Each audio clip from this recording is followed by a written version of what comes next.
Welcome, everyone. This is the 22nd regular meeting of the Government Transition Advisory Committee. It is Wednesday, August 7th, and we will be here from 6 to 8 p.m. My name is Julia Meyer. I use she, her pronouns, and I'm the Engagement and Community Participation Manager for the organization. I do want to take a moment to welcome Guillermo, who's our new engagement coordinator for the transition, and Ruby, who is a summer fellow with the transition. Our co-chairs, Amy and Juliet, are going to facilitate tonight's meeting. Next slide, please. It's going to take a moment to go over some logistics. This is a hybrid meeting. The meeting is being live streamed on YouTube. A copy of the recording of the meeting will be posted on the transition website under past meetings and events. For today's meeting, we have closed captioning available and Spanish language interpretation. To access Spanish interpretation, click on the globe icon on the bottom of your screen. For committee members, please take this moment to change your chat settings to everyone so that folks in attendance can view the chat. And please remember that the chat is part of the public meeting record. For community members listening in, we have the Zoom Q&A feature available. You can submit questions or comments through the Q&A function. We don't always live answer questions, but we do read them and they also become part of the public meeting record. With that, we'll go to the next slide and I will pass it to Amy to review tonight's agenda. Thank you. Hi, everybody. We have a packed agenda tonight, so we'll keep to our schedule. We'll begin with committee business and public comment, followed by a conversation with interim city administrator Mike Jordan, interim assistant city administrator Annie Von Berg. Next, we'll discuss revisions to our draft recommendations to future city leaders, followed by our new onboarding recommendations. Finally, we'll continue our conversation on GTAC's final 8 months of work. At the end of our meeting today, we'll review our upcoming meetings. Next slide, please. Leah is unavailable to attend tonight. Otherwise, we expect full attendance. We need to approve the June 11th meeting summary. Does anyone have corrections before I entertain a motion?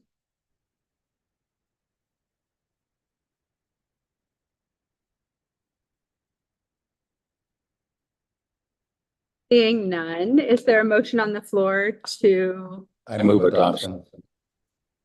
So we've got Fred moving adoption and a second.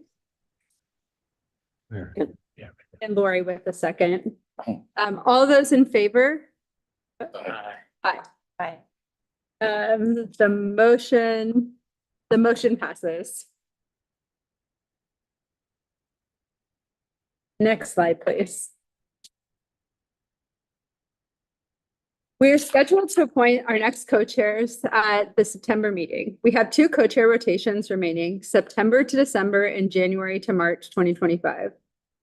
The responsibilities of the co-chairs are in our bylaws and on the screen. As distributed to you last week, Joe recommends that we rotate 1 co-chair at a time versus both co-chairs. We have a few minutes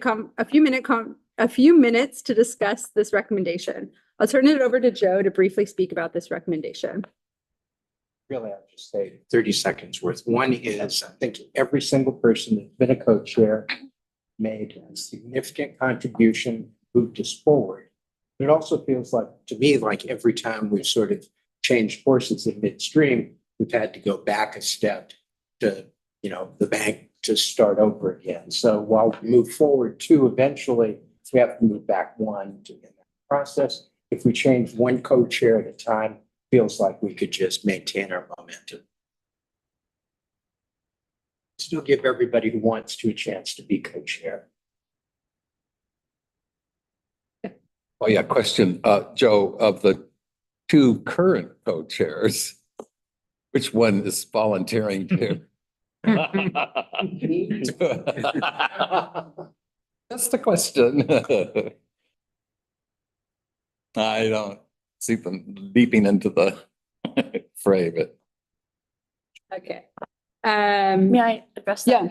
So that actually, I think, started as my suggestion because I was willing to stay on longer and let Amy rotate off, but I'm no longer crazy about that idea. So anyway, sure, I have not talked about that, but anyway. Another question is, because that's, once that's coming up then, right? We don't have to do it tonight. That's in September. It is September. But our two current co-chairs have been conversing with the mayor and the council about our recommendations and meeting person to person and with their executive staffs.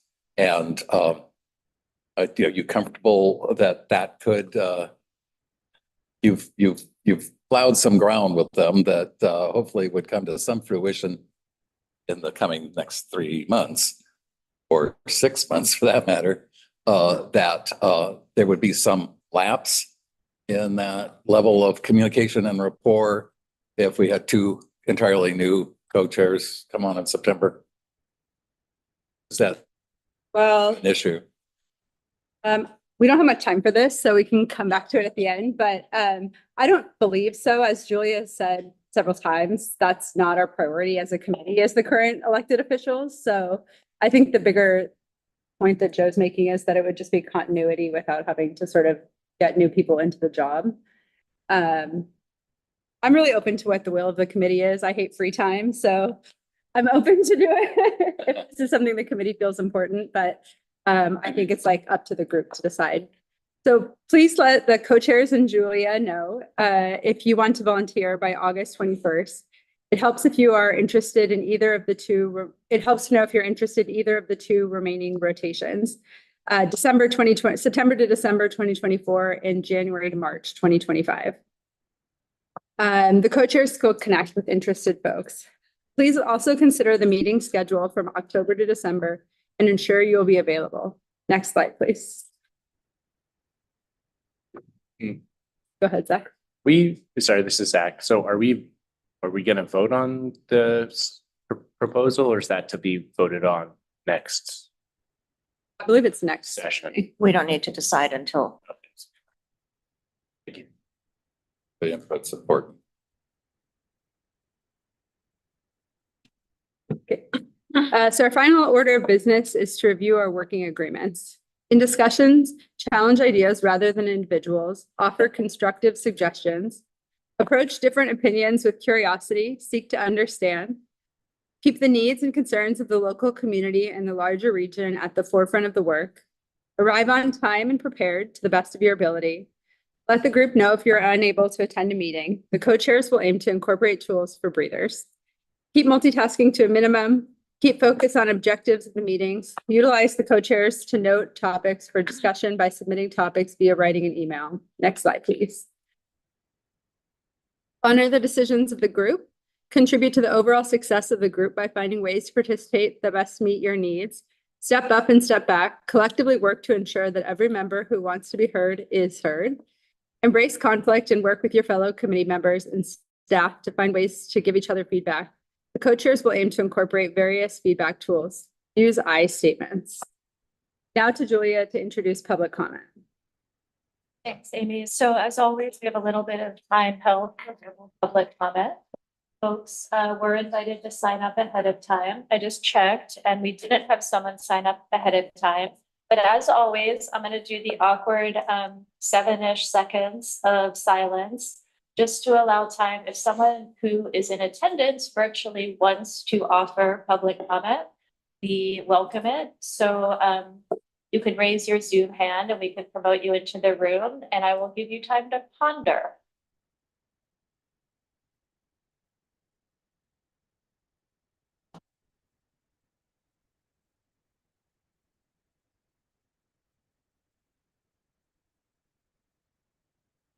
Okay, thank you for being in that awkwardness with me. Just as a reminder, there are many ways to give us public comment beyond verbal public comment at our full meetings. So folks can call 311. You can email us at transition@portlandoregon.gov, or you can use the online public comment form on the transition webpage. Thanks. And I will turn it back to the co-chairs. Next slide, please. thanks, Julia. As usual, we have 10 minutes held for members to share any insights from recent community engagement. And Amy and I recently met individually with the mayor and city commissioners on behalf of the committee. We sought their feedback on the current draft recommendations and want to briefly share some insights from those meetings before getting updates from the other members.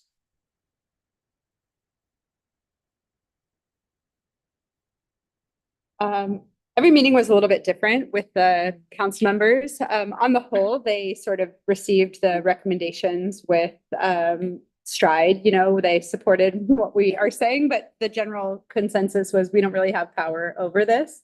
And what we asked them was for general leadership around bringing attention to the things that GTAC is bringing attention to.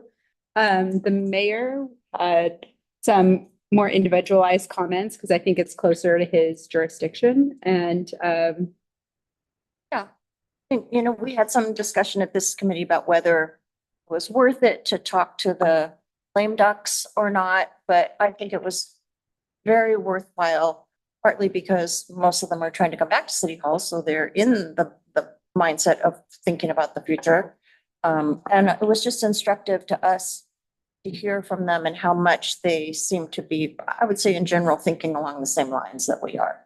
So it was, and they mentioned some things that I, of course, had not thought of. So I thought it was really worthwhile.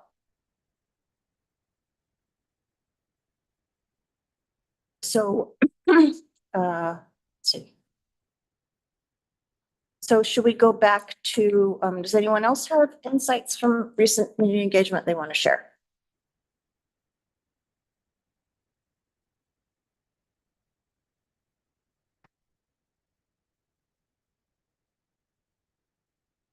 Oh, you guys are quiet tonight. Looking for my hand to raise. Hmm. oh yeah, it's like I'll just hidden call- now. I'll just, And Williams. you since you're sitting right there. Really, yeah. Okay, sure. Committee engagement, does this include tabling events? If I address tabling events, is that relevant to the committee engagement updates? Yeah. Yes. Okay, well then, if so, I had the pleasure of tabling for about 3 or 4 events ranging from the Mississippi Street Fair, where there were at least hundreds of individuals along Mississippi Street between Fremont and Skidmore, to a couple band concerts, and encountered a range of individuals. Several noticed the signs we had at our table, so that created the opportunity for engagement. Some were very well versed with regard to the upcoming changes in city structure and voting, but others were not so well informed. So it was real good to get the word out. So good to have the events. Thanks, Bill. Okay, sorry, Joe, you're up now. Just in the presentations that we're doing now, sort of covering both change in government and ranked choice voting. And it feels like 2 really big topics. And I wonder if we should be, obviously we need to say something about the change in form of government, but it feels like the real front burner issue now is you're going to get a ballot that looks different from anything you've ever seen before. Here's what to know about it and to have room for all the questions and answers that we can. And it feels hard to do both. Thanks, Joe. Zach. Yeah, I agree. There's definitely more content than there is time for attention from people. And I was working with Bill at the Montebello Street Fair, and I think the main thing, if we have both materials, is to be like kind of gauging their interest in one or the other, and going from that.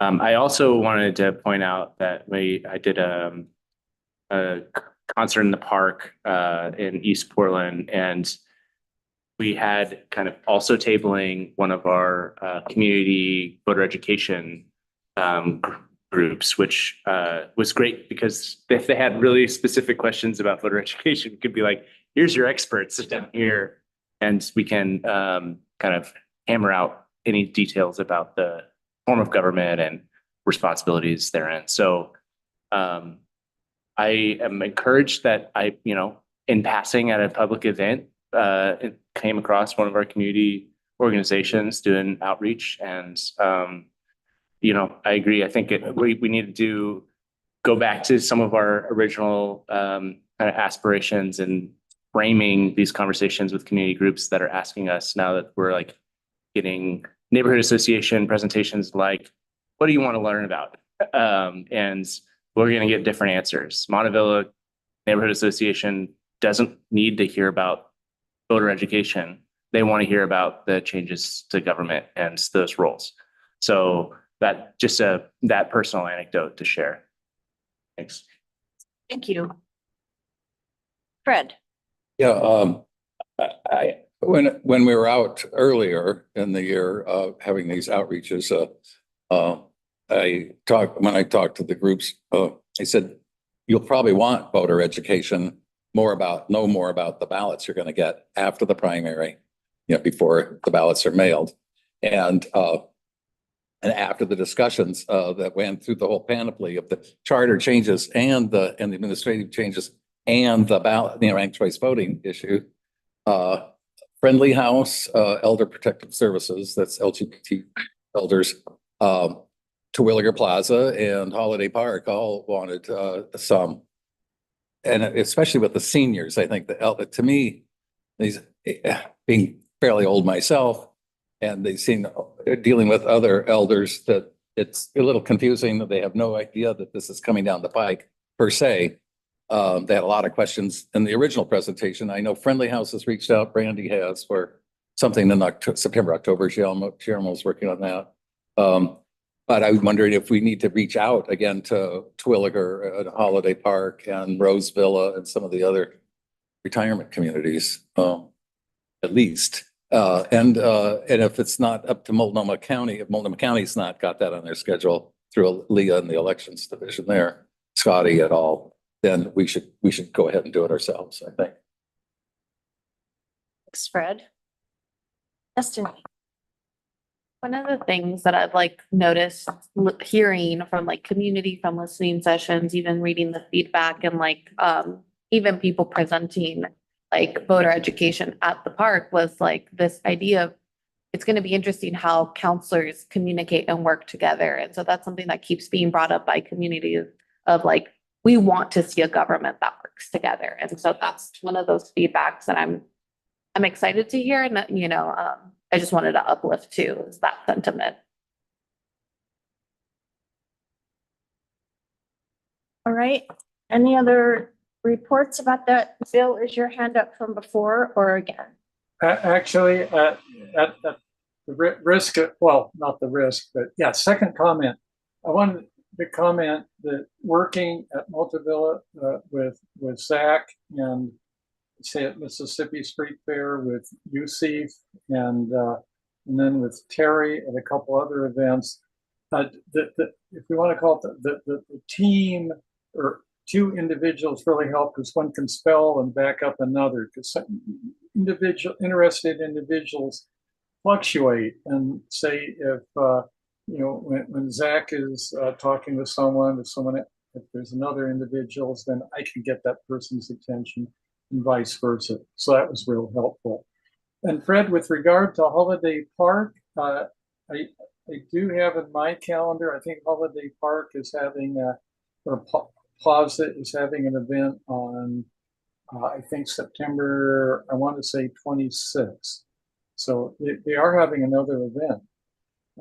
So please, I happen to have volunteered for that one, but I'd welcome you joining me. Thank you. Bill, Could access that. anything else on this agenda item? More reports? All right, well, it's good. We're a little ahead of schedule, but the speakers for our next agenda item are here. And we're pleased to welcome Interim City Administrator Michael Jordan and the Interim Assistant City Administrator Annie Von Berg. We're also joined this evening by Lori Brocker-Knapp, the City of Portland's first Council Operations Manager, who started on August 1st of this year. Anywhere you can fit it, where you Where? Welcome. Online, too. Don't want to get in the. No, you don't. It's fine. Like this. Thank you so much for making time to us, for us tonight. Great. You all realize, of course, that we asked you all to send your questions for Mike and Annie. We received written responses to some of their questions, our questions earlier this week. And we will ask Annie and Lori to briefly introduce themselves in about 1 minute. Actually, you can have 2 minutes because we're ahead of. I need a laptop for that. Go upstairs. You can be Lori. Yeah. What? I'm sorry. Be Oh, Lori. you are Lori. Okay. Nice to meet you. I'll remember your name easily. Thank you.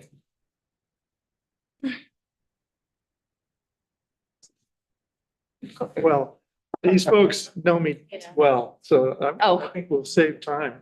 If, How much do you want to, how much should I be sharing? well, I know you were born in a log cabin. Oh, actually, I will share my birth because it's in the news these days. I'm a genuine Minnesota Lutheran. Born, and then moved out here as a kid. So, Capitol Hill Elementary. If any of you have been here, since the 70s, some of you I know haven't, but, I went to high school. I graduated from high school and it technically exists, but technically no longer exists. So if you know Jackson High School, that's where I graduated. Went to Washington for college, Divinity School, back to Minnesota, and out a bunch of years in New York City, where I flew for an international airline as a flight attendant, and worked in Brooklyn as a Lutheran pastor, and then ultimately went to law school. Came back out here, started at Davis Wright Tremaine. My directions are, practicing law. And probably went to focus on media law, and then worked for, left Davis Wright to work for the newspaper publishers as a director of government affairs and legal counsel. Took some time to focus on raising 3 kids. My name, actually, by the way, this tangent, but my name is Lori Brocker. I have a daughter who's has the Brocker last name. Okay, Fred knows. Anyway, but most relevant for here is that for nearly 15 years, I worked for the Oregon Senate. First as an analyst and administrator for a variety of Senate committees, and then in 2014 was elected the Secretary of the Senate, and did that for a little over 9 years. Resigned in the end of 23. And was kind of moving gradually toward retirement, and then was asked to consider to help at this moment in time here. So thank you for all the work you're doing. I'm trying to drink from the fire hose and learn a whole lot about what you've done and the transition team with Shoshana. And so I'm very grateful to be here, and I look forward to engaging with you this fall and even beyond as the structure is implemented. Thank you. Also drinking from the fire hose, so this segue. I'm Annie Vonberg. I'm serving as the interim assistant city administrator. Thanks so much for the opportunity to come and spend some time with you this evening. I'm brand new in this role, just a few weeks in, so still learning a lot. Really looking forward to the conversation this evening. Trying to wrap my arms around all the moving pieces. But I have been with the city of Portland for 9 years. Previously, I was with the Bureau of Environmental Services, where I worked with the programs there that are dedicated to addressing environmental contamination. So Portland Harbor Superfund, which some of you may be aware of, the Columbia Slough, which is also a very large state, the largest state cleanup site here. And then also brownfields that we see throughout our Portland metropolitan area. So worked on that for 9 years. Before that, I was doing international work. I was with the United Nations in the Environment Program in Nairobi, done environment work and economic development work in several countries, primarily with United Nations USAID programs. And before that, I was with Metro regional government. So have that background here of regional government work. And so had the pleasure to work with several government agencies locally here. So really looking forward to the conversation tonight and getting to know you better as we move forward. Thanks so much for that. So I think those of you on the committee received this document. And so we're not going to go through the questions for which our guests have already supplied answers. We're just going to skip down to the 9 remaining questions that start on page 3. If you're a paper person. So we will just go through those, starting with 1 at the bottom of page 3. Put them in the chat. Oh, thank you.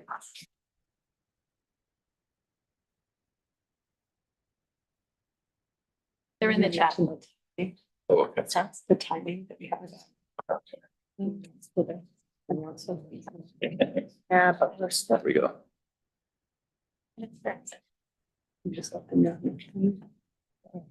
So, let's see, we have 9 questions remaining and we have a little extra time.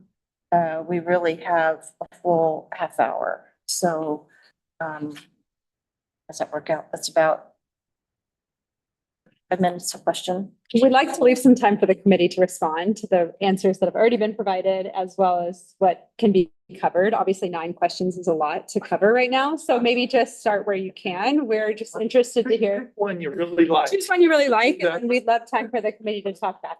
Yeah, I think, but just my suggestion, I know that the responses probably prompted almost as many more questions and or comments. And we're really here to do what would be most valuable for you guys. And, but it's not a lot of time to cover what is a lot of ground in this little piece we've got here. So I don't know how you want to spend the time most productively. Happy to conform to anything you'd like. Do the best we can.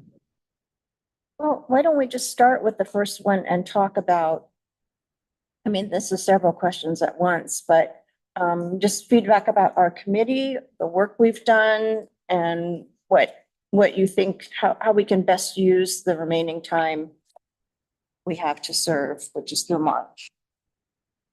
Well, since my 2 fellow folks here are relatively new, maybe I'll start anyway and say, of the materials that I've gone over, particularly lately with recommendations on council and on someone engagement and budget process changes.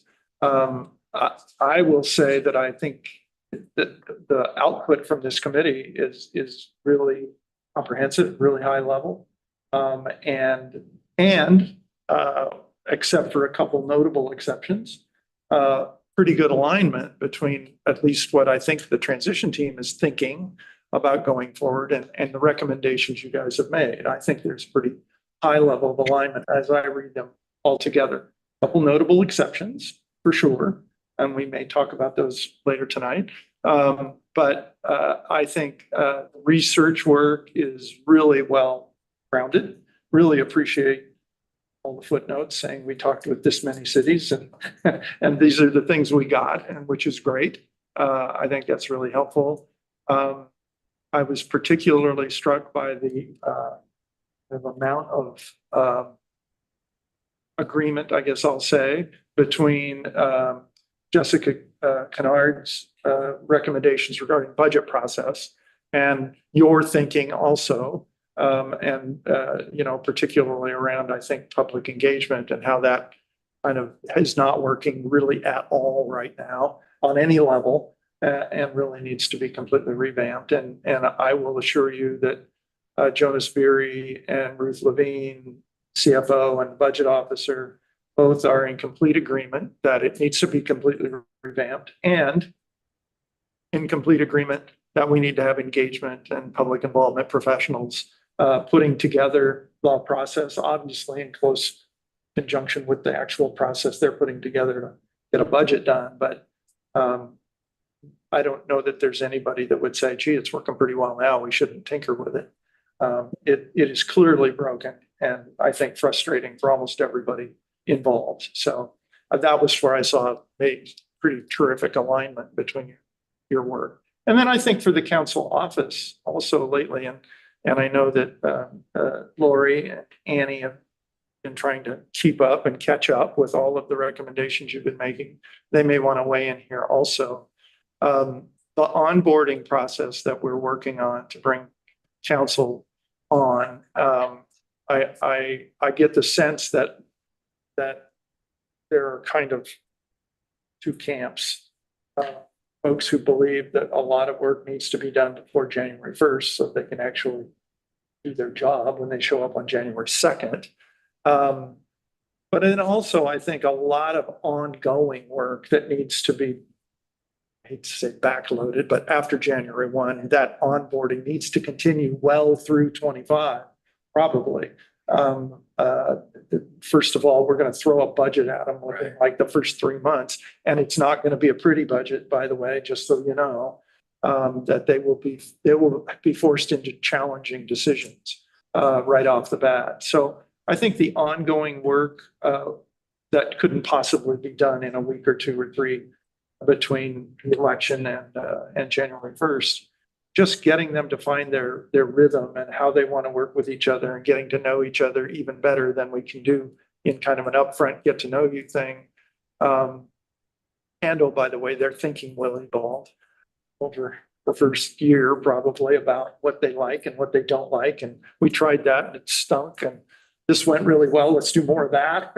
And then the whole committee question, which is just a huge question for not only for the substance of everything we do and getting policy and legislation processed, but the public involvement side of that, the processing of legislation and how can the public be more engaged. And I think all of your recommendations, again, at least the vast majority, I think align with the thinking that we have. We may argue a little bit about timing. We may argue a little bit about how we go about doing it, but on substance, I think we're really well aligned. So is that enough on how you're doing?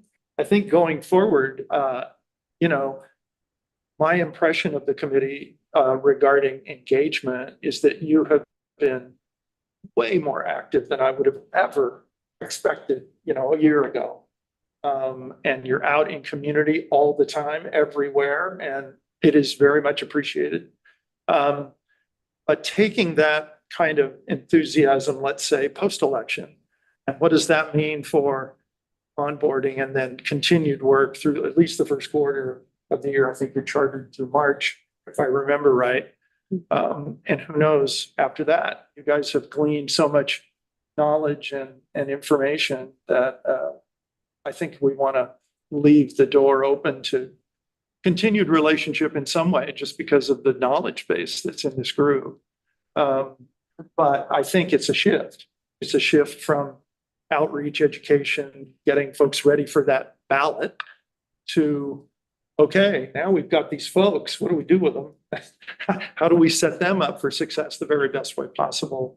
And I think as they are thinking through, we're going to be well into budget, but I can guarantee you we won't get all the things right in this first pass, particularly around a public involvement. And so I think there'll be an evolving conversation around how to hone that process and make it better. So I'll stop sucking all the air out of the room. And I don't know if anybody wants to add anything beyond that. I have a few additional questions. We have a few things coming in through the chat that we. Oh, okay, great. So Zach, do you want to ask about question 8? Sure, yeah, I was not the original author of this question, but I was going to riff off of it, question is, how is it going getting city staff out of old silos and ready for more cross-divisional teams?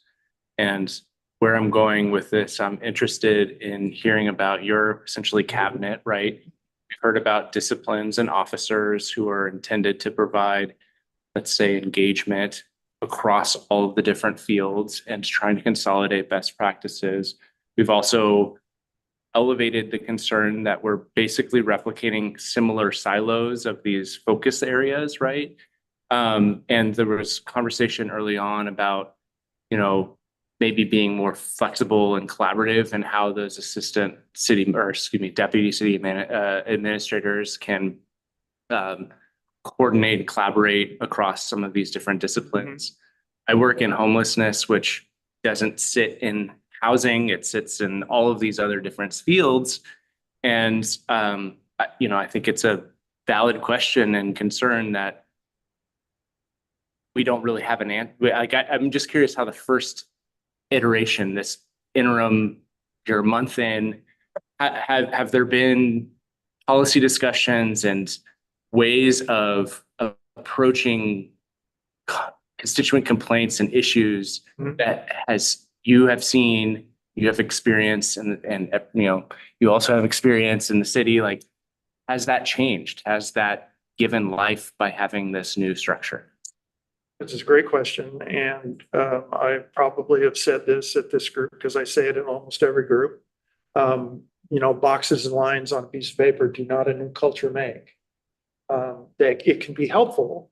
You can set people up a little better by how they're organized and how they are accountable to each other. You can help, but it doesn't instantly change the way people behave. So we're working on that, is what I can tell you. I can tell you, over the course of the first month, every Friday was better. I mean, Friday the 5th was like everybody's hair was on fire.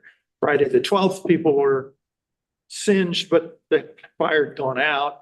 By the 19th, people were actually starting to settle into the job and going, okay, I've met with all my bureau folks. I kind of know what they're doing. We're building a relationship.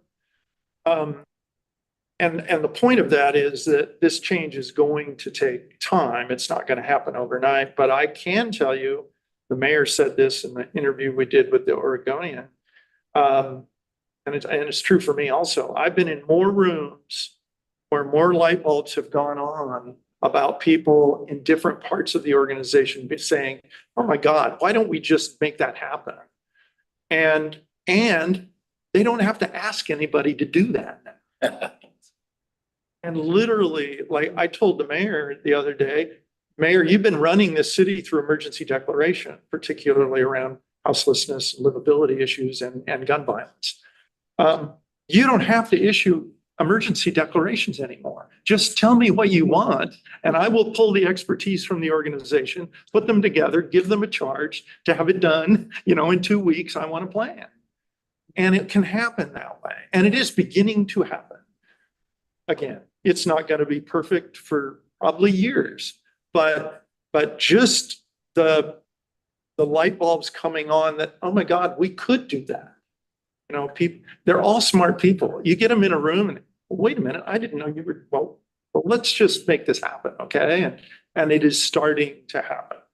Particularly, I want to let Annie chime in a little bit about homelessness and the other livability programs that before the restructure were kind of tucked away in a few different places, mostly created through emergency declaration, and then trying to find, well, where does this belong in the organization? And they throw it to me as the chief administrative officer, or they give it to Mike Myers because he could get shit done.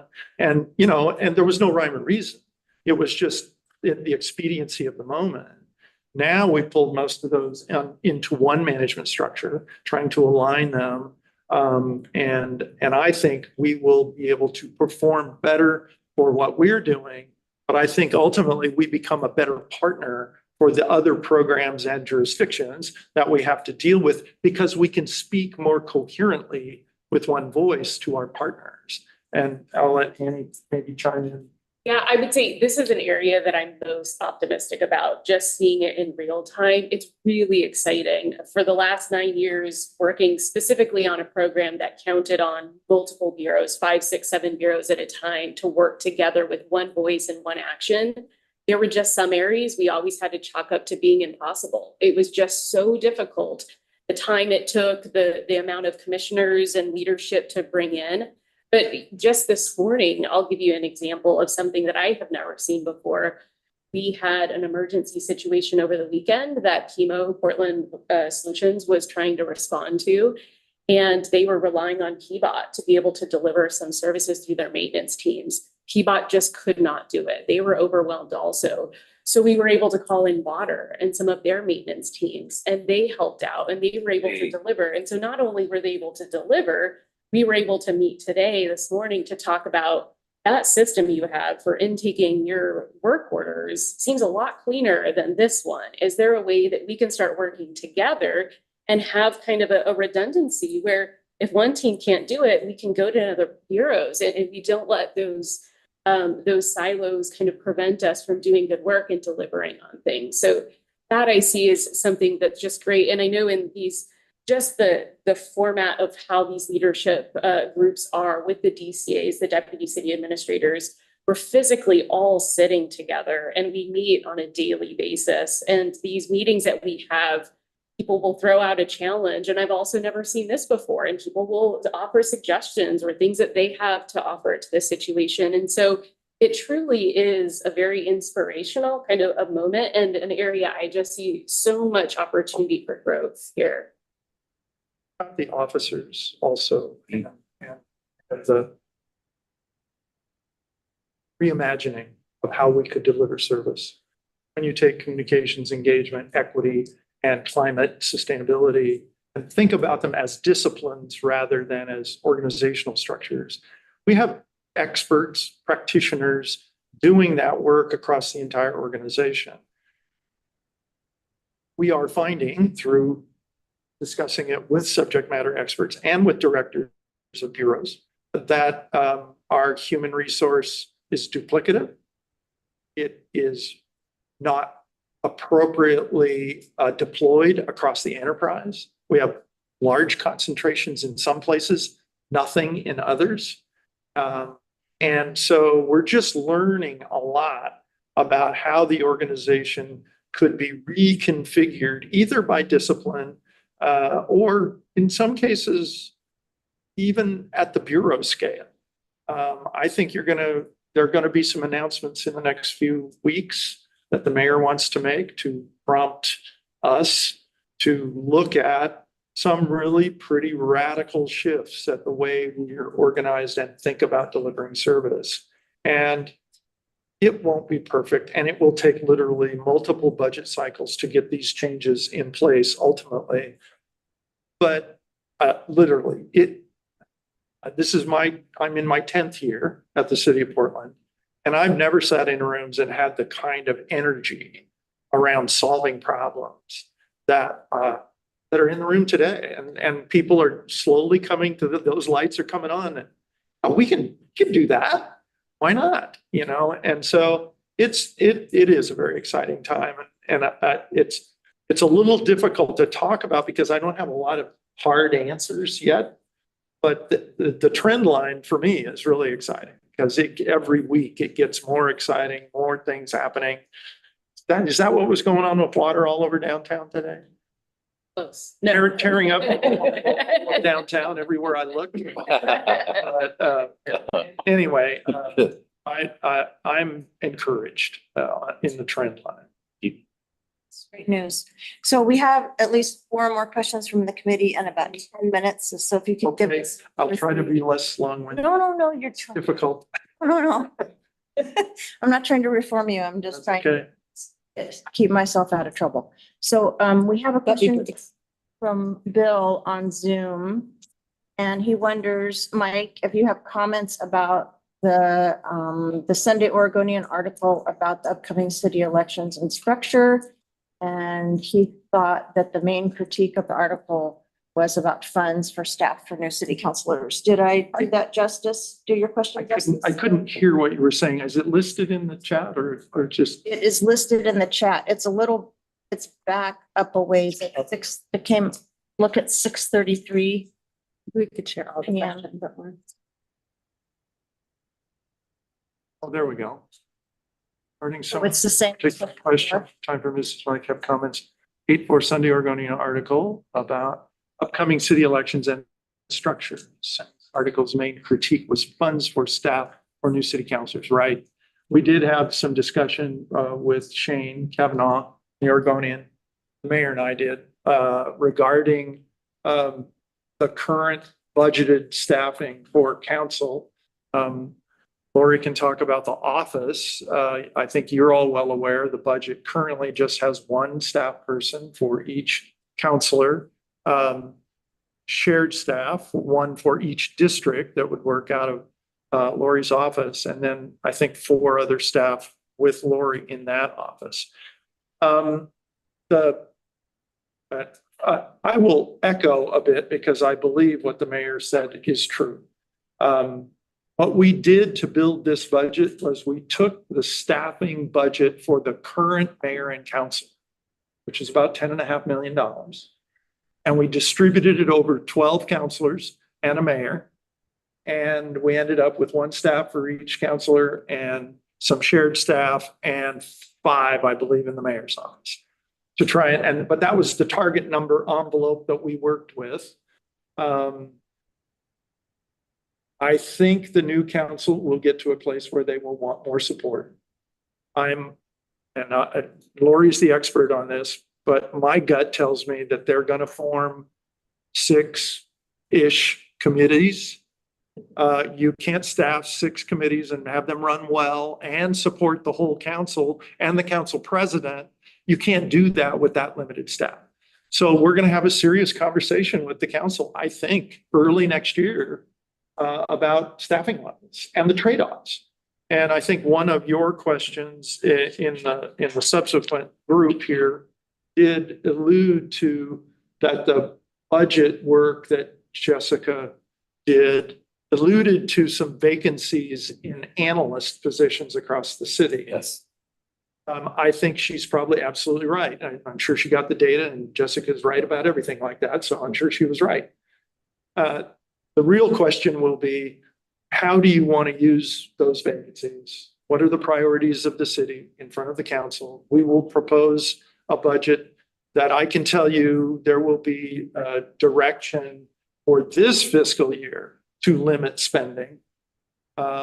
Because we're going to try and land on a glide path where you can walk away from the landing on June 30 next year that actually has a little bit of an ending fund balance that we'll be able to work with, because it's going to be a really tough year. One of the dynamics in that, of course, will be the council having to make these trade-off decisions about staffing the offices so they can operate appropriately, and all the substantive issues, whether it's public safety or it's housing and homelessness or whatever the issues are, even if we're, I'll just say, eating up vacancies to fill those gaps, which we may well have to do in some cases. Okay, 3 minutes. Okay. Joe, would you like to ask about question 7? Yeah, I really, I wish I been able to ask this question in August of last year or earlier than that. But last week I had a genuine shock. We had a subcommittee meeting, and there was a motion, and the motion was, we recommend that GTAC's role and working relationship with the transition team be more clearly defined, and the approach to that work be more collaborative and transparent. Clearly defined, collaborative, transparent. The vote was 4 yes, 4 no, and 2 abstentions. And I don't think that's because anybody was opposed to clarity, transparency, or collaboration. It's because after a year, we still don't quite know what our role is, particularly with regard to the transition team. We've been told that we're not to talk to members of the transition team, that we're not to talk with each other, that we're to do all of our work in meetings like this, where there's never enough time, where we all are not very skilled at saying something, then waiting a long, long time to say something else. And it occurred to me today, we should have had working agreements with the transition team. But how are we supposed to work together? Well, I might ask some of the transition team members. Yeah, no. I'm not part of that team technically, so I mean, defer. I defer. Yeah, no, that's a question for those of us who've been around a while. I don't disagree with you that there should have been more clarity a year ago or more. We went through what I would consider be almost a traumatic startup to the committee, which I think established some challenging relationships for even the transition team staff to navigate between elected offices and the committee. Again, you asked me, the first question tonight was, how are you doing? And as far as reading the content and hearing from the staff about the direction we're trying to head on a number of different topics, I see pretty darn good alignment, save a couple of things. But that may not be very fulfilling. I'm not sure. This is an advisory committee. Ultimately, I'm accountable to the council for delivering, an environment where the new mayor and new council can be successful. That's how I view my job. And I consider this group to be one of the brain trusses to bring us their thoughts about how those things can work better. And if that's not working very well, or if it feels clunky, or if it's not fulfilling, then maybe we need to think about how we can do things a little differently. I don't think we're locked into, for one thing, I don't know where the idea came that you couldn't talk to any of the transition team. I mean, I thought transition team members were coming to your meetings all the time on different topics. Let me put it that way. But when they do, it's like this. It's like somebody has a question, transition team member responds. Answers. Sometime later, maybe it comes back around to be able to ask another I see. question. And the question, again, I think it's not about transparency. It's not about collaboration. It's what do those really mean in practice? Is there an opportunity to actually sit down and are we partners or are we to speak when spoken to? We'd like your advice on these things. Thank you very much. And it's felt like that a lot. Mhm. And I think for some of us, that feels like that's what a role is supposed to be. For others, it feels like we're supposed to be in a more collaborative and partnership kind of role. And that's been really frustrating. And there's also been a time lag between everything. We have a discussion in December. We discuss it in subcommittee and have a recommendation in February. And that means we get a response in May to something that came up in December. I appreciate that. I see lots of hands, like maybe you struck a nerve. I don't know how you want to handle that. Well, I'm just going to go to the next question because a couple of people wanted to hear about council committees and staff, and maybe Lori could talk about that some. And then we just have a few minutes left for that. Oh, sorry. That was my fault. He's gonna need your computer. Let me try and frame that because Thank you. I think I'm one of the instigators on the council side, and I admit it. But I think on the bureau side, you've got a head start and things are charging ahead and you're seeing good results. On the council side, I think we are way behind. We don't have council rules to look at.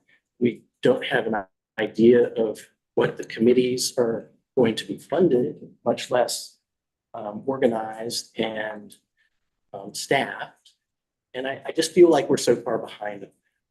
So, but specifically to the committees and the staffing, I am so happy you're coming from where you're coming from, because I think that's the model that the council needs. I don't want to have the same city council that we have now, but just more members. And we can't do that without rules and structure and staffing. So I'm worried that we're setting the council, 12 new council members who are going to come in with guns blazing, want to introduce legislation on the first day, want to go to their committee meetings and start work, and we're not going to be ready for it. And that's going to be, I think, a failure of the transition, a failure of us to get your attention to do something about that. And so anyway. So we're actually at time, but I'm going to give us 5 more minutes to wrap all this up. So. Okay. I've been warning. Okay, and Yes. 7 days in. Right. But you're right. I mean, that is my work. Secretary of Senate, if you don't know, Chief Legislative Officer, Administrative Officer, in the middle of Senate rules in a variety of ways, from drafting to revising to proposing to helping the members, the whole business, and then as a parliamentarian. So real comfortable with that. The transition team has done a ton of work to research and start developing some rules, just to speak to that one immediately. I have looked at those, reviewed those, what's there now, looked at some cities myself, obviously very familiar with the Oregon legislature's rules, and intend in very short order to start moving into the document myself. And I don't know when you next meet. I'm very sorry to not have the schedules down, but hopefully we'd have something very concrete that you could look at that point in time to hopefully, if not alleviate your fears, allay them a bit. So that would be a piece about the rules, because I totally agree with you that as Mike alluded to in the beginning, when the counselors start being counselors, they're going to discover things they like or don't like about whatever might have been proposed that Lori or others came up with. Okay, I totally acknowledge that. I'm used to senators, so I don't know that they'll be that different in that way. But at the same time, starting with no structure is a recipe for, if not disaster, certainly unpleasant chaos. So don't want that. As far as the committees, lots of experience with committees, and you also talked about it. Your name? I'm sorry. Terry. Okay. As you mentioned, Terry, about Salem, I am really hoping, I don't want to just impose the macro just because it's bigger numbers of 60 House, 30 senators of Salem, but I do really believe that the committee structure there's been a lot of, through the decades, a lot of massaging to get to the place where they are now with the Legislative Policy and Research Office. It's called, used to be Committee Services when I was with committees. But same drill, policy analysts and administrators and et cetera. I'm hoping to, I don't want to, again, not impose, but find some macro applicable, having looked at the different cities and all the research that Shoshana and her team have done, and kind of meld what's best, hopefully, to start. I do think the committee piece, the number is, I'm a little nervous about that. I share that. If anybody else here, my personal preference, and again, I know tons of skill and knowledge and expertise in this room, but for me, I'd rather start with a smaller number of committees, maybe 4 with the current staffing situation. And then the counselors themselves will no doubt quickly recognize that is not enough to cover all the policy interests and areas. But I would hate to have them start with a bigger number and then have that be impossible to staff and function, not only just with council ops, but their own policy people, with just one person who is probably going to be doing, whatever their policy interests are, not to mention maybe a little bit of constituent work, which we will help with in council ops. But anyway, I don't know. I probably didn't alleviate anything, but feel free to call. Okay. And I thank you for all of that. I think that's all right on, and thanks for the question. I also want to weave this back into what Joe was talking about. If we're going to move forward on these things, is there a way that we can do it more collaboratively with the group? And whether it's, I know we can't be together all the time, but whether it's being able to submit drafts to earlier, have some time on the agenda to actually discuss it a little bit, and then do some editing and bring it back. Maybe it's a second iteration, whatever. We've got electronics. We can send you stuff, and make it so we don't have to be in a room together for 9 hours to be able to work it. But I would just hope as we move down this path, we can get to be more collaborative and transparent. I don't think it's a surprise to anybody that we're probably going to disagree about some things. And something's going to come to my desk and I'm just, well, we're going to do it that way at first anyway, and we'll see what happens. But you'd think that we can find a way to make this a little more fulfilling, and more collaborative as we move forward. And I think the council procedures, structure, how we're planning to actually start, and so on day one, at least the council can operate, feel like they can do a few things anyway, and maybe it will have to grow. Who knows what they're ultimately going to want. I was reading your material about kind of the way a lot of the cities you've looked at work where there's a kind of a formal referral process, formal report out process before a piece of legislation even gets in the hopper. Lori and I, the other day, were talking about legislative counsel at the state and that, well, how does the city attorney work and who's ledge counsel? Who actually writes this stuff, you know? And so we've got some kinks to work out, but we've been processing legislation for decades. I'm not saying well, but we've been processing it for decades. I've always worried about how does an idea become a piece of legislation that actually frames the right question for the council to vote on? And so we've got some nuts and bolts work to do. Would love to engage in a more iterative conversation about that. That is a perfect segue to ask if you'll come back again and talk to us more. Of course. Yeah, of course. Absolutely. Be my pleasure. I just want to make sure I'm clear about the takeaways from here. We are working in subcommittee with the GTAC there. So I understand that our staff are collaborating, bringing drafts to you for consideration. So I know that is happening. And so I think that if we're able to understand how it looks differently to feel more collaborative, I understand, at the role of the advisory role itself may not be providing as much satisfaction, but I guarantee that we input all of the information that we get from you, from the community engagement work that you're doing. It shapes our work in small and large ways. We take many of your recommendations. Many of your recommendations are in alignment with our work already, but there are places that will differ. And we'll just have to be more clear about where our work differs from your recommendations. And that might be a helpful feedback loop. And you have to also understand that we're working within a political environment where we can't move things faster than our governing body. And so we are moving our work through the existing organization, which is shaping and changing and morphing as we speak every Friday. Mike says it's getting better. So we absolutely are.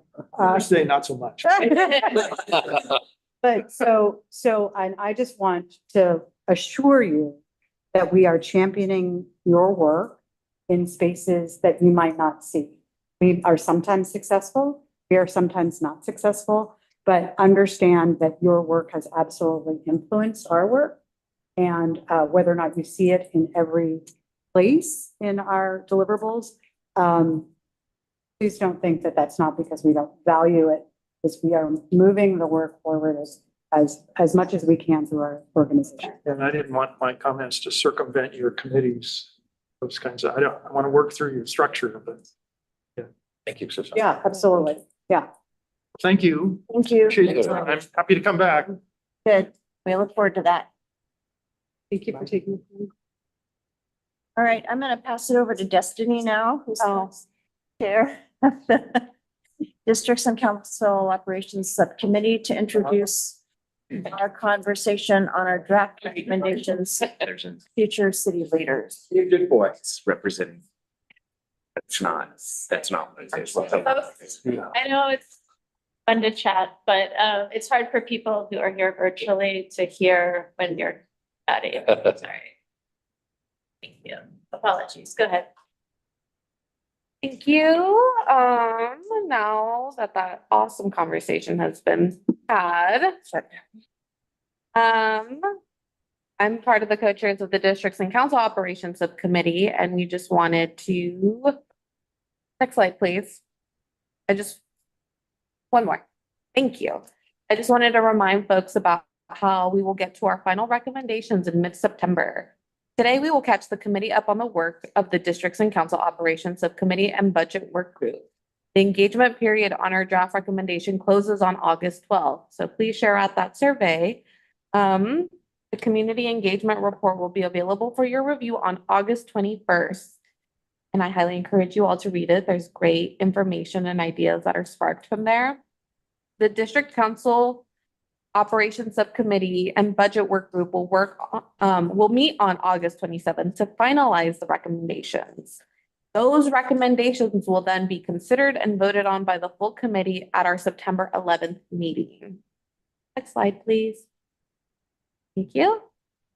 Today, our community input has included 330 survey responses, 49 listening session attendees, 5 policy discussion with communities historically left out of City Hall decision-making, and 13 briefings with city staff.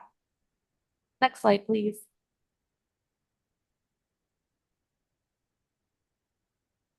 Next slide. Oops. I think one back. Oh, thank you so much. The districts and council operations subcommittee and budget work group met last week to review the input to date and consider revisions to our draft recommendations. Members identified a wide range of potential revisions that we distributed to the full committee last week. We also flagged a couple areas in need of deeper discussion, mostly district offices and council committees raised from that input. We want to hold this time for GTAC members, particularly those who weren't at the meeting last week, to share any reflections on the input to date or offer any areas you think we should reconsider. I'll pause.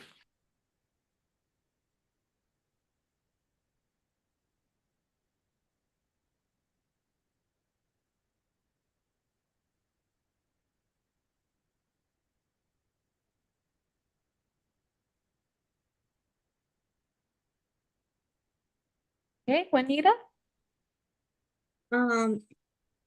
After our conversations and after listening to what people have to say, when we have talked about increasing the participation in city council decision making, I would like to recommend that we reconsider the non-agenda communications or public comment being made during the that are not related to the agenda of the council, of the city council. I hope I'm making sense what I said. What I'm trying to say is that I would like to talk or reconsider the recommendation that we made that the public could bring issues that were not in the agenda of the city council meeting.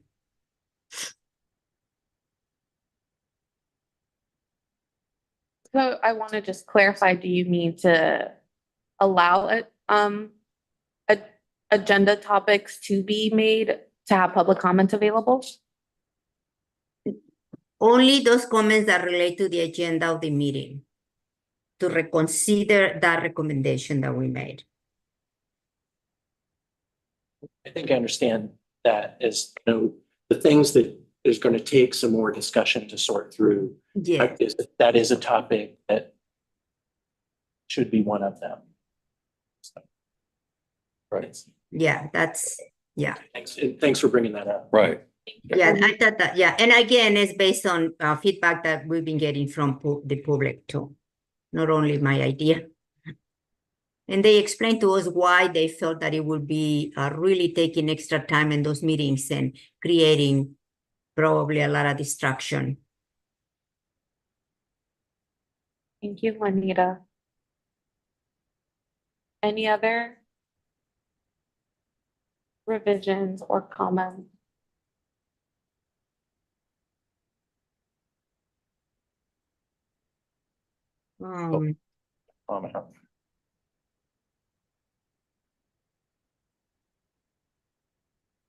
Can we say Yeah. something in writing? I apologize. Go ahead, Fred. I'm sorry. No, that's all right. Thank you. I'm sorry that caused my brain to pause wanting to.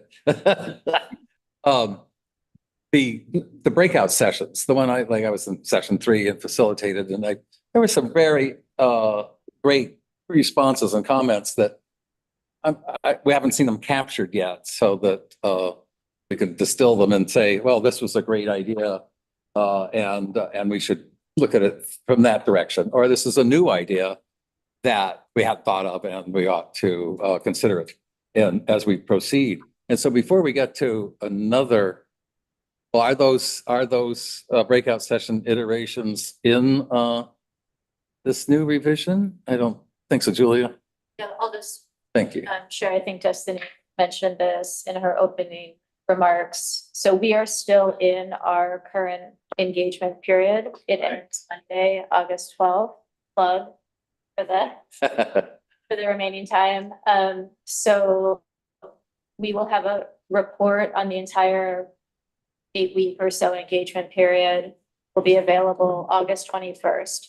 So it will include both listening sessions and everything we heard in those breakouts.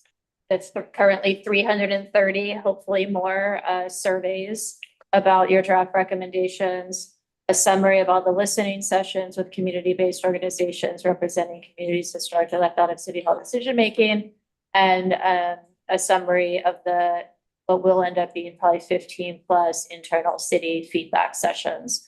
So it'll be a substantial amount of community feedback, which is why we did that interim engagement report that was sent out to everyone last week or so, just to get a sense of what we're beginning to hear.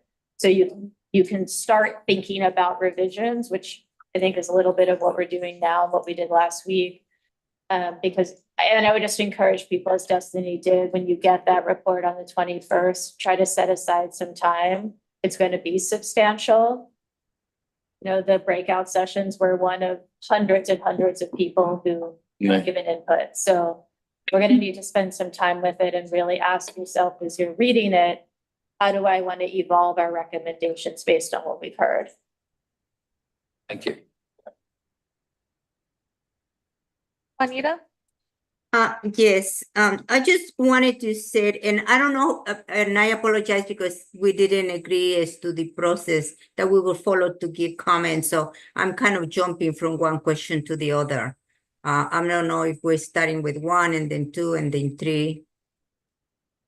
We have what, 5, 8, 6, but I will go to the, one of my comments would be that I don't see the system 311 being an effective system. And I think that was part of the comments, not necessarily part of the recommendation, but the use of the 311 system for people seeking information about the city business and agendas and what is happening within the city council. I don't think that won't be appropriate at all, because 311 is basically for information regarding city services mostly, but not necessarily directly to the city council.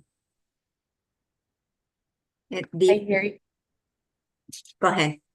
I hear you, Juanita. I don't think the one that, we've been reviewing and adding some of those recommendations, and we did, and that wasn't sent because it's obviously not set in stone. We're still waiting for more feedback, but we did capture that 311 is services. We still need to track people addressing counselors and counselors being able to comment.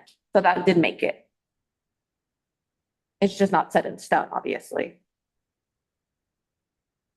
But we did capture that. No, that we don't necessarily, that 311 is not appropriate. Yes. Okay, thank you. Thank you, Juanita. Mm-hmm. I know I'm the co-chair, but I did want to raise something now because we still have Lori available, and I kind of left it in the comments, but we did have our recommendations did go out, and like the transition staff already had that. I was wondering if there's any feedback, and you can follow up afterwards, of how could we improve those recommendations? Yes. Yeah. If you had any now, that's amazing. If you don't, Would be, and I would say that I do, but I'm not going to be amazing. Sorry, I have looked at it a little bit, but scanned, so I apologize, but I'd love to. If there's like anything that we need to speak to about like specific areas, because we've had, Julia has like given us some feedback about what city staff has raised as opportunities that we've captured and things like that. So if like Mike and you and Annie could also like give us some feedback of how we can improve those recommendations, I wanted to take this moment now that I have it. That would be great. Can I ask you? Yeah. Where will these land? Like, are they to be handed to the counselors on day one? I'm not making a joke, I'm serious. In, here Mhm. as you start doing, because some of them will be very, well, who knows? But I'm assuming some will be very familiar, at least the old process or whatever, and others may be like, oh my, and I don't know, so I think it would be really helpful. We would love it to be handed to the new counselors as part of onboarding, I believe was one of the conversations we previously have had. Also I put it in the chat earlier that I would love for you both to come over and see how we could get commitments on some of these recommendations, even with budgetary realities. And so, how these recommendations will live on past stuff. And so, just I see you said them. Sure. So there's a couple of ways. Of course, you can communicate the recommendations directly to the new council yourself. We do plan on developing our final report, our final status update, which will include all of the reports of all of the advisory bodies, including the GTAC, and communicate that to the new body. So those places where we've been able to implement pieces will be noted, and things that are still either left for the new council to decide or are unfunded in the budget process will be also identified. So, your recommendations, you're developing recommendations for onboarding. We're developing recommendations for onboarding. There's a relationship between those as well. And now that we have Lori here to kind of carry that work forward, but that formal way of communicating with the new council and the new electeds will be from our final report. Discussion. I see something. Okay, Amy? Yeah, I just want to add a couple things to Destiny's point about the feedback is that our recommendations so far are based on research and engagement that we've done, but we ultimately want to walk away with leaving the brain trust with all of the work that we've been doing. And also we've been the primary citizens engagement body for the transition, whatever that means. Meaning we've done community presentations, we've done engagement, so much work has been done that we want to leave a thoughtful product. And so if there's something that we could leave that would be a more thoughtful product, we would love to hear that, because we're just wanting to make sure that we're as supportive, and also that the voices that we're uplifting from the community are as clearly useful as possible. Terry? Yeah, I was gonna say what Amy just said, but also, our work plan sort of rolls this out. We'll have a final version of this September-ish. And then our work plan says now, the GTAC, are gonna try and go get those recommendations enacted. And trying to set the council up for the decisions that they're gonna have to make on day one. And that's part of what we're planning to do. So if there are things that we can work together on, and have ideas as to gaps that need to be filled, that's part of what we're supposed to be doing. I am going to. I'm sorry.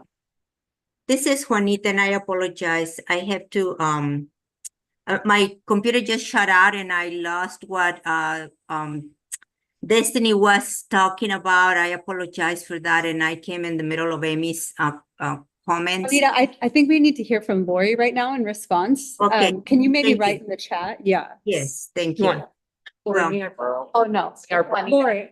Juanita, to write in the chat. Oh, okay. Yeah, we want to hear, we want to hear yours. Well, no, I would like, But I mean, did you, yeah. I would like to make my comment. I will wait. I cannot open my thing to put my hand up, but I will wait until my turn comes to talk. Thank you. That's okay. Thank you. Just for a piece of clarification, you talked about wanting to move the council forward. I think I'm trying to figure out the interplay between what I'm doing, what the transition team has been doing, and the advisory committee. Because one thing that I would not want for the counselors is a lot of different things coming at them. And them having to figure out who are we supposed to listen to? Or I don't mean as far as they're deciders, but I mean, who's really got the information we need to actually get, through a committee, how an idea becomes a law, for lack of better way, from the ideas that they're going to bring, I'm assuming and hopeful that they are going to bring in day one, or that they've stored up or whatever else it is. And then how do we get that into draft? All those nuts and bolts of it. And so in that way, probably further conversation, if you're okay with it, I'll tend to just learn more and also, glean more and get to the amazing part where I actually am scrutinizing this and hopefully being helpful a little bit. But that is a piece that do you understand what I'm saying? As far as, it's probably because I'm just too new, but it's also something that I think needs to be clear back to, is it Joe? Right? Clear going forward, or at least eventually when they come in, so that they aren't confused by it all. Right, I think, we've done a lot of work and we can say things that staff can't say. We can, give what community expectations are around council engagement with the public. We have that perspective, and that we want to bring that perspective and make sure that that perspective is reflected in the rules, the procedures, the committee's structure, that sort of thing. And I think that's where our recommendations are coming from. And to the extent that we're not on the same page, I think that's where we should work to try to get on the same page. And wrap it up. Yeah. That's all. And so there is some tension, and there will be tension, but our role and our work plan has us trying to bring that perspective. And thank you, Lori. There's a lot of great stuff in there. So if we could get some identified solutions of places we can improve on, that's great. And thank you for joining, and we hope to see you back. Thank you. So now I'll pass to Terry for, yes, as the co-chair of the Districts and Council Operations Subcommittee, to introduce the subcommittee's new onboarding recommendations and for GTAC consideration and vote. Again, this is, to your point, Lori, what is all of this stuff? So next slide. Well, and I guess the slide after that. So the district subcommittee met about a week ago and passed unanimously these 3 recommendations in 2 parts. We would like GTAC, the full committee, to approve these recommendations on onboarding. And most of us here were at part of that meeting. So if anybody, I don't know, we need more explanation or not. But I will move these 3 recommendations as the work of the subcommittee. Second by Joe. You need to turn it back to the co-chair for the motion. Question of order. Are you combining all 3, or are you severing them? I think we can do all 3. All 3 of these were unanimous. I'll move all 3 that are on the slide. So just as a point of order, you have to turn it back over to me to facilitate a vote to recommend the onboarding recommendations. Is there any recommendation or any discussion before we entertain a motion about passing these? I see 2 comments, Juanita and Destiny. If you guys can keep your comments brief so we have time to vote and discuss the motion. Thank you. I just want to make sure that although we have the team building included in the second recommendation, and I'm not so sure if there's another part to this, so this is just the 2 recommendations that are shown on this page. Because people are talking about 3 recommendations and I only see 2. Yeah, I guess there are 2 in the first paragraph there, first headline, and then third one is in the second. Okay, yeah, because when we talked in the last meeting and we voted, we agreed that the piece that I sent in terms of team building will be included in the vote in the to present it to be approved too by the whole GTAC. That was sent to everybody along with these recommendations.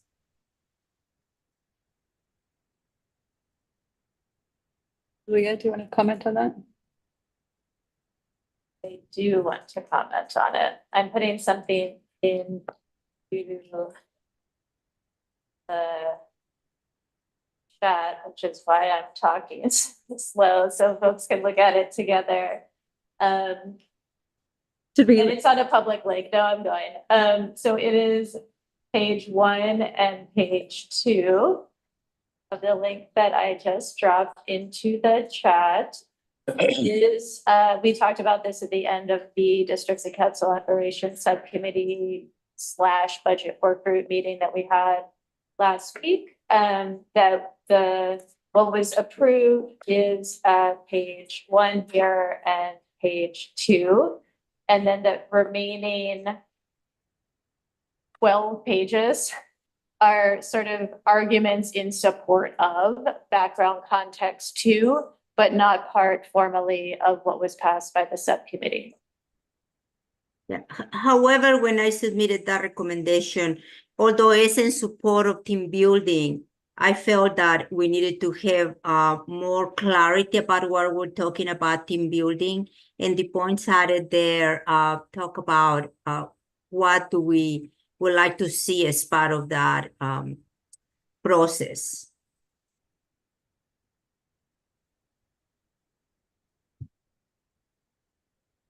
Okay, thank you, Anita.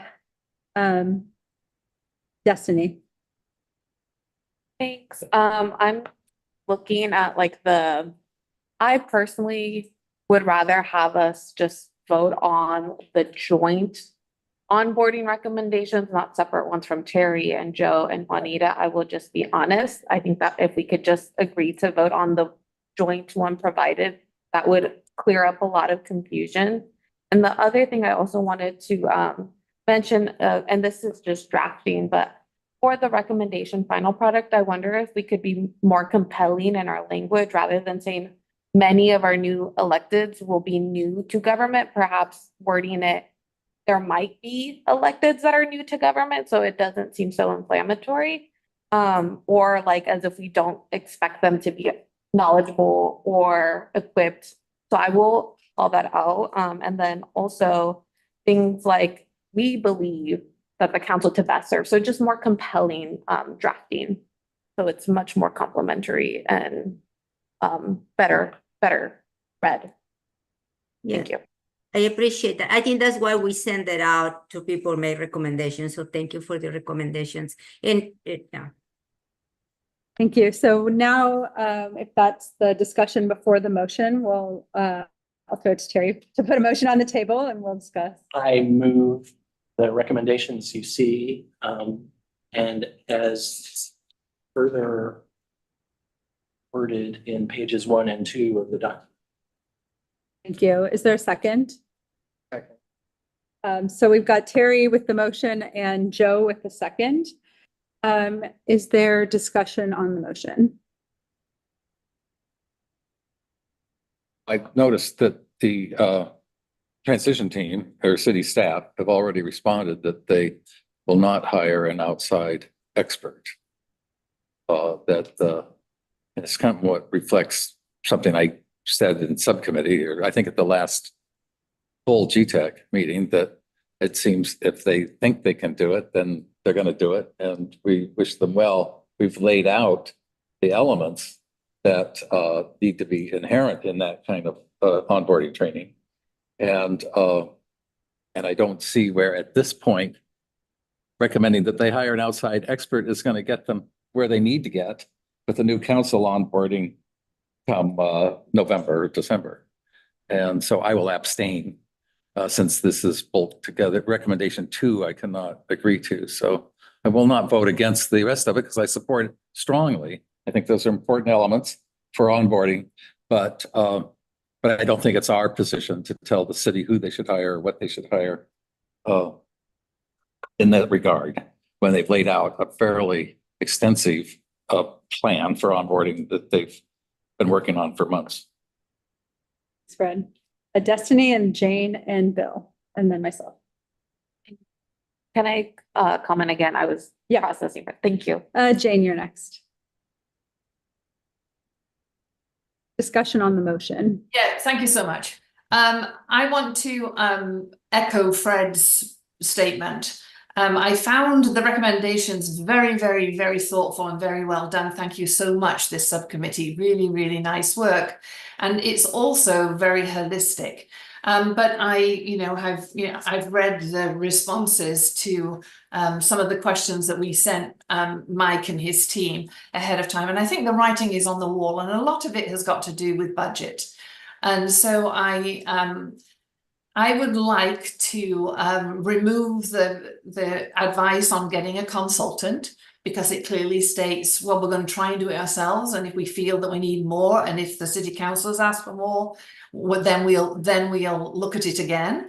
And I also want to echo whoever it was that said it just needs tightening up. The language needs to be a little bit tighter. I think it was Destiny. Thank you, Destiny. And a little bit gentler. But fabulous work from the group that put this together. Thank you so much. Thanks, Jane. You could do an amendment to remove that if that's something that you want to formally do, or we can proceed. Terry. I was just gonna wrap up. Part of the reason that recommendation 2 is in there was discussed earlier, that we got these responses from the transition team so late that we had already charged ahead and agreed to do this. Frankly, I still think it's a good recommendation. I think would be a good idea for the transition to hire a consultant to do some of the training work with some training expertise. If the decision is that we don't have the funding for it, or GTAC is wrong about this, that's fine. But I think our recommendation is a good one. And I would encourage us to stick with it. It's Bill, myself, and then Destiny and Fred. Bill, myself, Destiny, and Joe. Oh, Fred. White hair. I'm looking at Fred. No, thank you. I had a similar question on recommendation 2, because when I was looking at the report, it states no one in the staff has the needed expertise or knowledge. I don't know that. I'd be prepared, when appropriate, to move to delete recommendation 2, or to amend it to delete it, just so we can vote on it. But I can hold off until you call for, or until amendments are appropriate. Can you say that again? Sorry, I just. Okay, I'll put it on the table, but don't want to interrupt discussion. I would move to amend the motion to delete recommendation 2. Okay, so we have I second the motion. okay, we have a motion to amend the original motion to delete the second point, which is recommendation 2. We recommend engaging an external consultant to work closely with the transition team. So now we will take discussion on the amendment. Yes, parliamentary. Correct. Discussion on the amendment and Yes. discussion on the amendment, and then we'll take a vote on that. Should we take the discussion on the rest of the discussion before we discuss the amendment? No. Oh, it's the amendments on the. Discuss the amendment. Thank you. Appreciate it. Destiny. This is actually coming to my hand raised. So the recommendation 2, it ties into what was identified as elements missing from the onboarding plan, correct? And so I think, a lot of that is that team building effort. And again, like, this is something that was raised in community engagements. Like, we want to see how counselors work. And even candidates are bringing up this discussion of like, we want to see, how are people going to work with counselors? How are people going to work with mayors? Like, that's a discussion to be had because we're creating it. I'm wondering if staff thinks that the resources and obviously being accountable to the city provide enough flexibility to discuss how do we work together as a council, or if an outside facilitator could make that better, that work. Take this. So this gets into a little bit of a dance. We do not feel as city staff, we should be telling the new elected officials how to govern, how to represent their constituents, how to do their job. Their constituents elected them to do the job, and their constituents should tell them how to do their job. So this is where we get uncomfortable with the how or the what. We are very comfortable saying, this is what the charter says. This is what your job is. This is what this other person's job is. This is what the charter says. We're very comfortable in that space, but telling them, you should be a nice person to this person that you have been in a heated election with, that doesn't feel that it's our job, but it's their constituents' job to say, hey, you guys aren't getting along and you aren't representing me the way that I want to be represented. That's a different conversation than we're comfortable having. So we appreciate the guidance of hiring an outside facilitator. We also are very confident in our existing staff, the new staff, and the staff that we're going to be hiring within the council operations space. So I feel like this is one of those spaces where we absolutely appreciate the intention behind this, and we absolutely want a council that is going to work well together, and we are going to create a framework that allows them to do their job in the best way possible. But I think that there's some tension between what we can say and what you can say. So you are their constituents. You can tell them in a voice that we do not feel that we can govern that, right? Thank you. I want to name that we have to vote on the amendment by 40 and it's 38 now. So yeah. Lori, yes, Really, yeah. I think it is possible to look at two different things happening. It's one thing to tell them how to be counselors. It's another thing to facilitate in ways that I think we are capable of doing, becoming a group. I mean, I don't want to get, what's your favorite flower, what's your favorite bird, or you know what I'm saying? I don't mean that, but I do think there are some things that can happen that aren't this paternalistic down, from down on high, not rising from the grassroots. On the other hand, I do think we can be a part, and maybe there are experts. I think budget is an issue. I don't know who said it, but actually I know it is an issue, even though I'm late to the conversation, but I've heard enough about that already in 5 days. So I would just offer that piece, that to see it not as we're going to tell you how to be a counselor, but how can we help this group gel? I mean, they're going to fight, they're going to, do all that kind of stuff, but even just basic civility, comedy, that kind of stuff, that I think. I've been a part of that, we can lift that up. For the discussion on the amendment, we have 1 more minute. I've got Joe, Juanita, and then myself, and we need to take a vote. So please keep your comments as brief as you possibly I can. will be really brief. And we're conflating 2 different uses for outside experts. One is exactly what you're saying. People who can, in a way that staff cannot, talk about how elected bodies work together effectively. The other is, this is an incredibly complex onboarding process.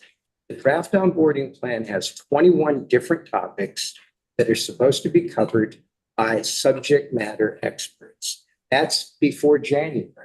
After January 1, there's a whole bunch of other topics that need to be covered, including goal setting, team building, which isn't quite in there. This is really complex. I don't believe there's anyone on staff that has the expertise or experience with a very complex process that has severe constraints of time that needs to be done within a 2-week period before the swearing in on December 18th or 19th, I think. And it's going to be very high visibility and voluntary attendance. This is a really complex thing. And if there are people on staff that have that expertise, that's great. I don't know of them. Thanks, Joe. One more comment from Juanita, and then we need to move Yeah. to a vote. Yeah, We need to move to a vote on the amendment. Yeah. yeah, So this really is discussion on the amendment only, of which is deleting the second phrase. Yeah, really quick. I think that I agree with the comment regarding that the city cannot tell the council how to operate as a council because that they need to follow also feedback from the public. However, in order for them to be able to do a good job, it's imperative, and I think it's part of the responsibility of the city to prepare them in the best way possible. And to me, that is before they start doing their business as a council, is to support them to be successful. That's what I just want to say that. What I'm looking at is supporting the new council to be successful and giving them all of the tools that we can to make sure that they're successful, not to tell them how to operate as a council, to do their business. So that's all. Thank you.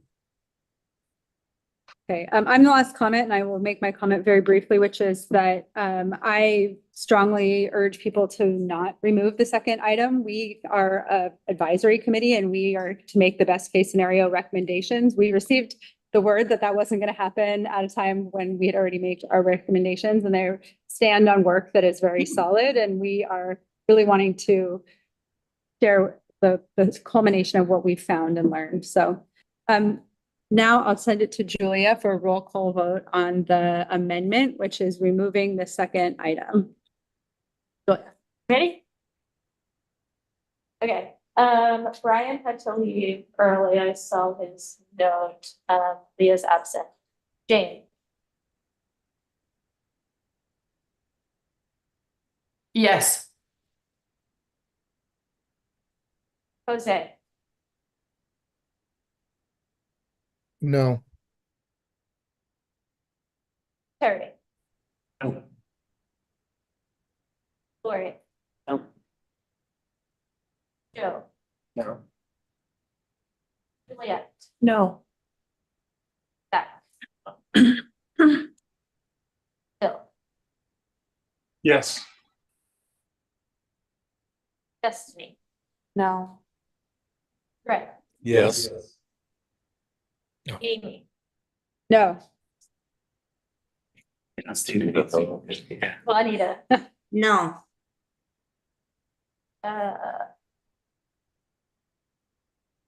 The noes have it. We are not removing it. So with the failure of the amendment, we'll return to the motion on the floor, which is passing our draft onboarding recommendations as a committee. Is there any more discussion on the motion before we vote?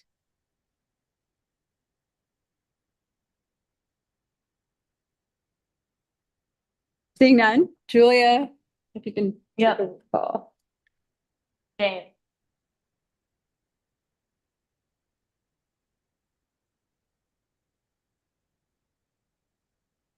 Did you say my name? I'm sorry. yeah, I did, Jane. Yeah, yes, I support it. With number 2. Jose, Yes. Terry, Yes. Lori, Yes. Joe, Yes. Leah, Yes. Zach, Yes. Bill, Yes. Destiny, Yes. Fred, Abstain. Amy, Yes. Juanita. Yes. Yep, the yeses have it. All yeses, one abstain. 2 absents. Great, the motion carries, and so these will be our formal draft recommendations, and I'll turn the I'll turn back over to Juliet for looking forward to GTAC's final 8 months. And I want to say I'm so glad that we're having this conversation with the folks that are actually going to be able to implement this work. And Well done, Amy. We're right on schedule. So that means we have about 13 more minutes to talk about our work for the remainder of our term as a committee.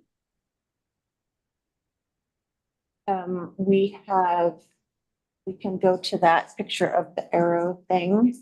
As of now, we have about 8 months left of work.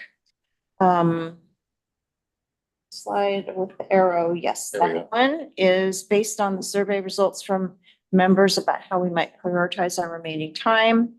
We'll continue to advise and support the transition team throughout that period. And additionally, between now and the election, we will focus on community education and engagement and voter education. After the election, we'll focus on building support for our recommendations with newly elected leaders and identifying priority issues for future city leaders. We will release our final report in March when our committee work concludes. We have an outline for the final report, and if you're interested in drafting portions of the report or editing it, please note that in the chat. And our committee members identified the focus of our work post-election to be building support for our recommendations. We prioritize the following audiences for whom to build support. First priority is people elected but not yet serving. Second is the new council and mayor, and the third is or are the candidates for elected office. We ask our committee to identify strategies to build support among these priority populations. And those strategies are on the screen table. And we have some time to hear more ideas, and please put them in the chat because we'll probably have more than time allows. And then staff and the co-chairs will then work on a draft plan to bring back to us at a future meeting. So, do we have any hands? We have about 11 minutes left to talk about these priorities or hear more ideas that are not captured here.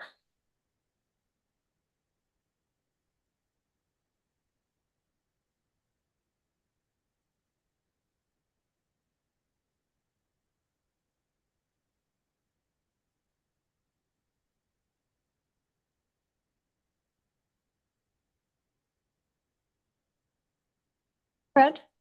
I have a question. Are we thought about, are we actually trying to persuade new councilors and the new mayor-elect, councilors-elect, mayor-elect, to endorse or adopt our recommendations? Or are we trying to engage in conversation with them? They're aware of our recommendations.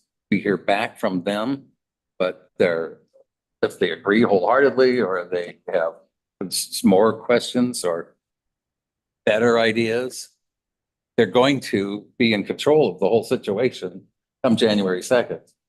And we've got another 3 months of tenure where we're interacting with that council and coming up with some final conclusions about our accomplishments, the transition team's accomplishments, and I guess perhaps our own assessment of the health and well-being of the new council and how they're getting along in this first, introductory period. And so I worry about us positioning ourselves as lobbying for our recommendations because we've heard from the community, we've heard from each other. When we don't know who's going to get elected, the candidates I've been talking to are full of great ideas. I've just been wonderfully encouraged by the wealth of enthusiasm and the concerns, policy and otherwise, procedure as well as policy, from some of the candidates I've been conversing with. So I'm a little worried about asking them to support our recommendations. Does that make any sense to anybody?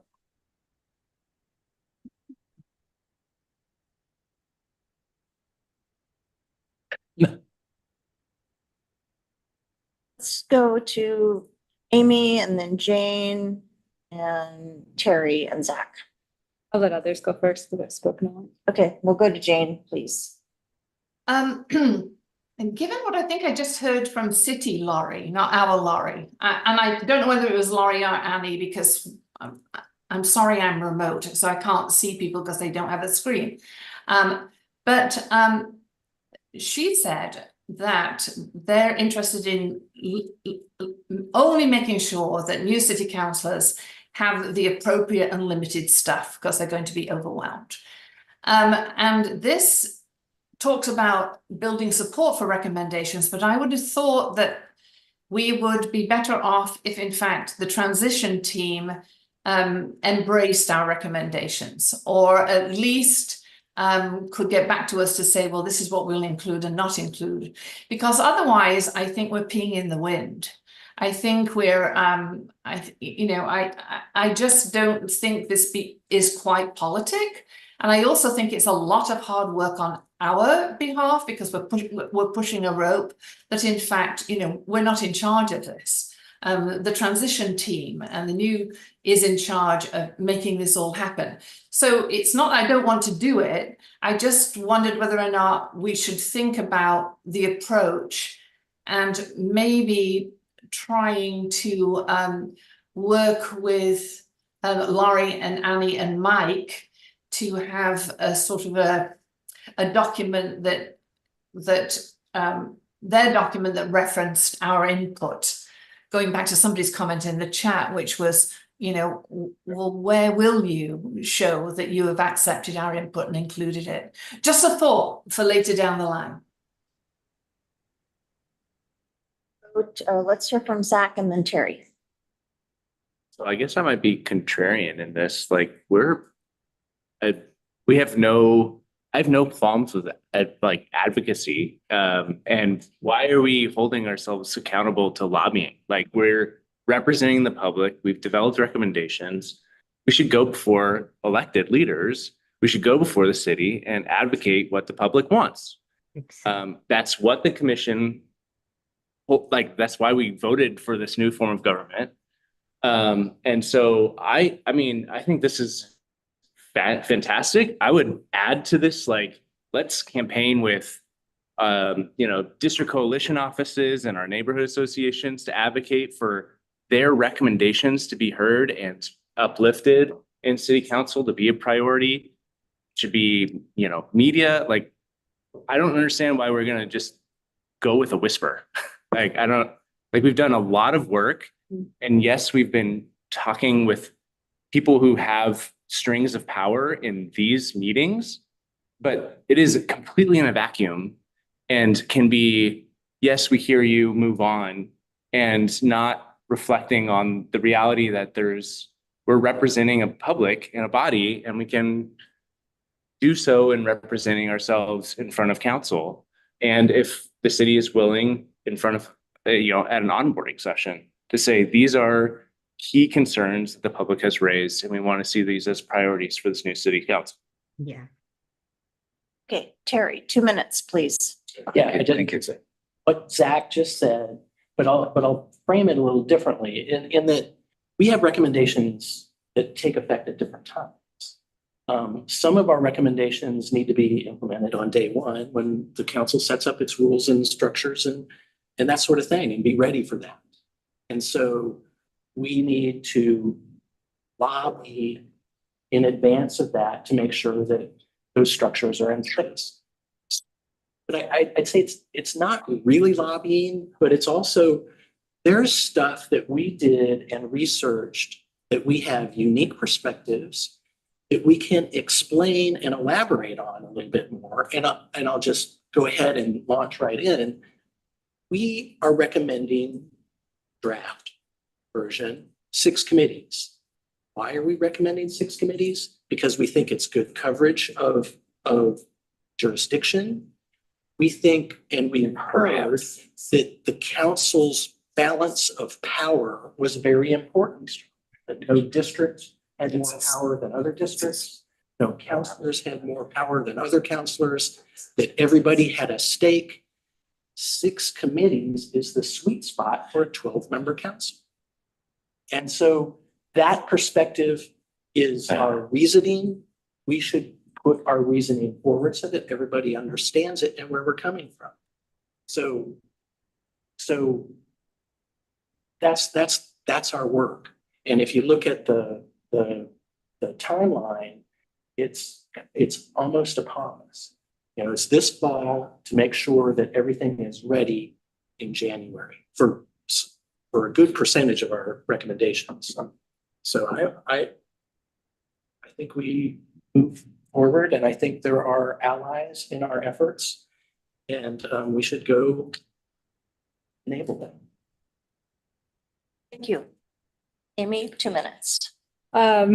Well, I somehow simultaneously agree with Jane and Zach. I totally agree with what you're saying, Zach, and I feel the rallying cry that we are representing the public. We've done more outreach about the transition than any other group in the city, and we have a unique perspective and responsibility to represent that, because that's what we've been here to do the whole time. And also, some of our recommendations are temporal, like Terry said, and so maybe we just in our minds and our work going forward sort of know that we're dividing like temporal ones, like onboarding. The ship may have sailed. We might need to work with the council on those, and other ones like a 311 recommendation system, centralized things. Those are based on the presentations that we are pretty hard fought, hard won knowledge of what the community is important to them and what they care about. And we should do everything we can to fight like hell for those recommendations. I agree with you. Fred's suggesting extending this discussion by 5 minutes or so. How do other people feel about that? The more I see, Jane, is your hand up again, or is that left over? We have to keep all the translators and all the staff longer if we stay past 8. So it seems like we've kind of worked through this. Yeah. But there, we have 1 more minute for a comment. Jane, if you have something. Or Lori. No, my hand's down. It's Laurie. I just wanted to clarify when I put in there about Bill, agreeing with Bill, I definitely do not believe we should whisper. And it was just lobbying. For some reason, that word doesn't feel right to me. And I was thinking educating and advocating. So I definitely think that we have that position. We've done a lot of work. We are representing the community and we should be out there with it. So I just want to clarify my position. Thank you very much. So we don't need to pass a motion or anything. We're good with this. All right. Well, as always, any questions asked but not answered during the meeting will be answered in writing by staff. A recording of this meeting will be posted on the committee's website and is available after the meeting ends on the Office of Management and Finance YouTube channel. The next Districts and Council Operations Subcommittee and Budget Workgroup meeting is August 27th. The next meeting of the Voter and Candidate Education and Outreach Subcommittee is September 9th, and the next full GTEC number is September 11th. And we will consider and vote on final recommendations for future city leaders. And thank you for coming, particularly those of you who have again stayed for a 10-hour day at least. It's such a pleasure to be with you and meet you. Good to see you. And thank you. Good. We're adjourned.